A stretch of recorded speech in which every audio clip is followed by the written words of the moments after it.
Hello, third grade scholars, and welcome to session 8 of our narrative writing unit.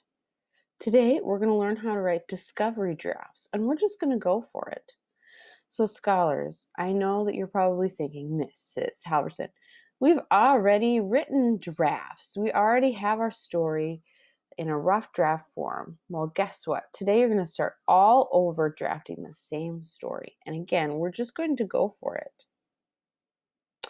We have learned a lot in this unit already, and now it is time to learn how to write our drafts. Do you know the best way to write a draft? Today, we are going to focus on writing a draft. I will show you a cool way to do it, and we will actually write our drafts. So this is a picture of someone writing fast and furious. Now, of course, I don't want a big tornado scribble on your page while you're writing, but it's kind of a good metaphor for us when we're thinking about writing fast and furious. You want to make sure that your hands continue to write and you just get all of your ideas out about your small moment story. Today, you'll write fast and furious, writing the same stories, only better, that you told each other yesterday. So remember, I guess it was last week, we told our story to an adult or to maybe a sibling or maybe to a stuffed animal, or maybe we just said it out loud to ourselves. Remember that earlier you learned to make a movie in your mind of how the story unfolds, starting by thinking, where was I? What exactly was I doing?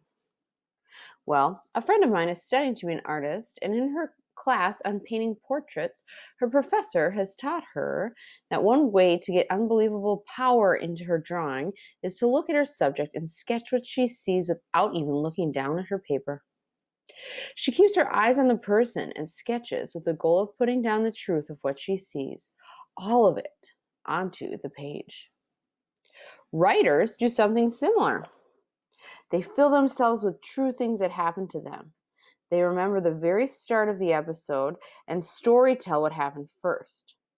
Only they scrawl on the story onto paper rather than tell it.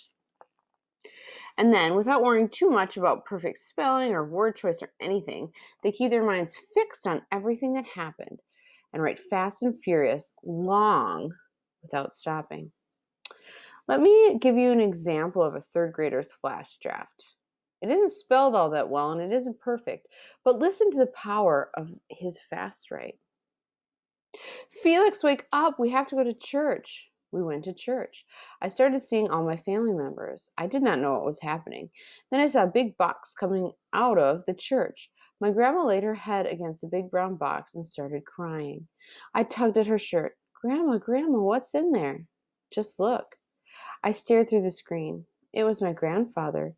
He was as pale as glue. Grandfather, get out of there. Come and help me make paper airplanes you make. Don't go. Don't. I'm sorry about what I said to you. I knocked on the screen. It did not help. He would not wake up. I want to see my grandfather now. I knew now what was going on. My grandfather had just died. I did not know what to say to myself. I felt scared.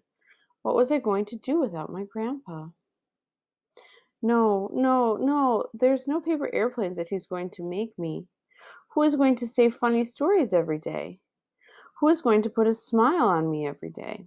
I stop. A tear runs through my face. I stomp to my grandfather, but my uncle holds me back. I see his white face, his hard, bony hands on his sides. Grandpa, let's go to the window and throw the paper airplanes.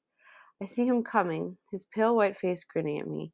He slowly starts walking with a long brown stick, his weak hands holding on the stick. Oh my gosh, that was very powerful. Do you feel slightly breathless from being right there in the moment with Felix?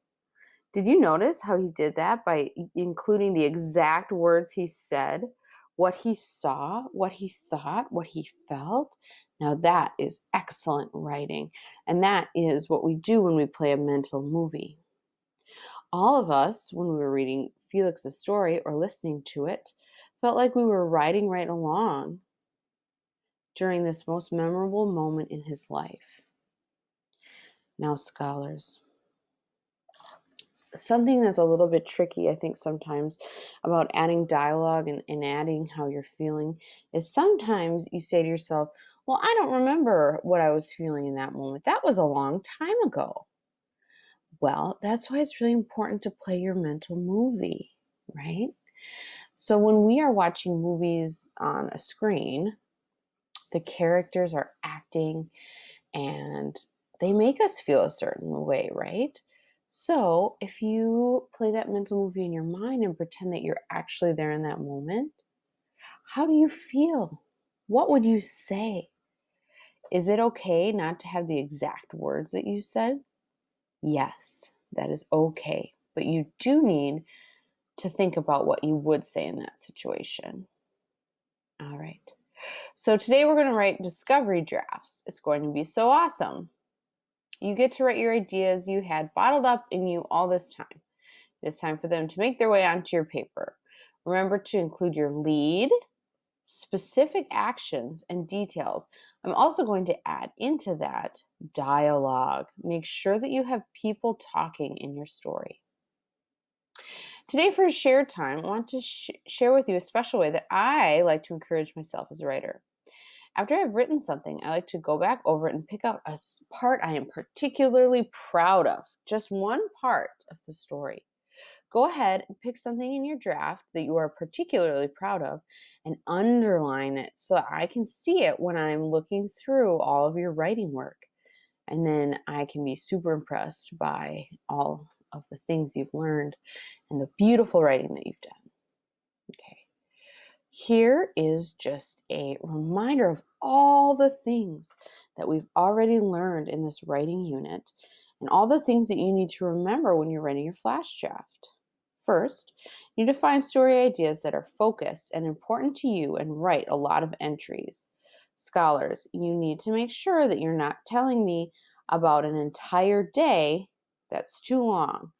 Tell me about a small moment, 5-10 minutes of something that happened to you, right? If you remember back to Felix's story about his grandfather's funeral, that was only probably about 10 minutes of the whole funeral. If he told us about the entire thing in his whole day, that would get really long and we wouldn't really want to read about it as readers. Okay? So make sure you're choosing a small moment. The second thing you need to do is to make a mental movie of what happened, telling it in small detail, bit by bit. Detail the actions. What is happening around you? What are you feeling? What are you seeing? What are you smelling? And remember to include dialogue, people talking. That is important. Remember your self-assessments of your narrative writing and your goals. So think back to last week or the week before and think back to that checklist that we have. What are you working on to make yourself better as a writer? You need to rehearse for your writing by storytelling the story repeatedly, which we did last week. Try different leads for your story. Should you start with action? Should you start with dialogue? And then you need to write a flash draft, writing fast and furious. Eyes on the mental movie, which means you need to be thinking of that mental movie. What were you seeing? What were you feeling? What were you thinking? What were other people saying? Okay, I'm going to leave this up. As you're writing your flash draft today, I want you to have this checklist up to make sure that you're hitting every single one of these bullet points. All right. You guys are amazing. I've loved reading your stories. I feel like I'm getting to know you so much better. Keep up the good work and happy writing, friends.